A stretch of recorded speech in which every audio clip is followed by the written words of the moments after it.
बिस्मिल्लाहिर्रहमानिर्रहीम। खोगो अवरिदुनको मशरानो और कशरानो अस्सलामु अलैकुम वरहमतुल्लाहि वबरकातुहू। अल्लाह ने उम्मीद लरम چې تاسو به ټول روغ جوړ او خوشاله وي او ژوند په مازو کې وي. دوستانو پیښور چمکنه نه ډېره زیاته افسوسناکه واقعه رامخته شوې ده چې حاضر سرویس پولیس آفیسر چې اس ایچ او چا نامعلومه افراد ډېر زیاتې بې دردۍ څخه قتل کړی دی.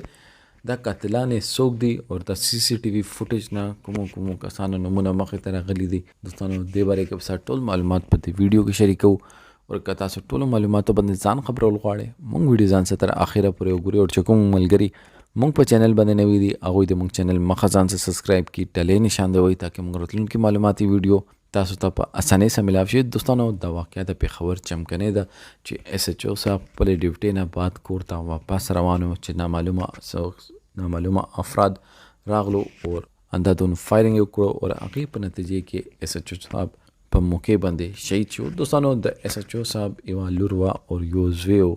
دوستانو د پولیس محکمه یو داسې محکمه ده چې هغې باندې ډېرې زیاتې ذمهدارۍ دي.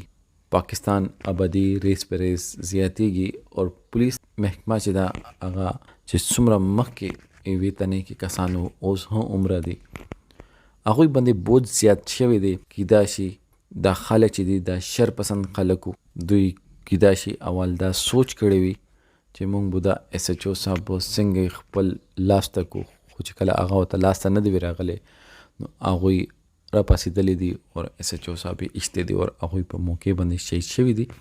شهید مرګ ډېر بختور مرګ ده. بیا چې کله ته د وطن دپاره خپلو عوامو دپاره شهادت درجه الله پاک درته ډېر کړي نو هغې نه غاټه تحفه هېڅ نشته.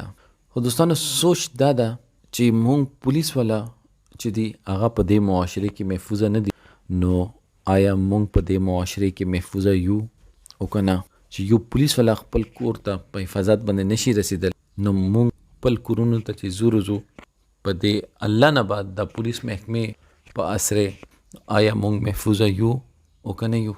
الله پاک دې اس ایچ او صاحب کور والا ته د زړه صبر ور کړي اور الله پاک ته د شهید درجات بلند کړي. آمین ثم آمین.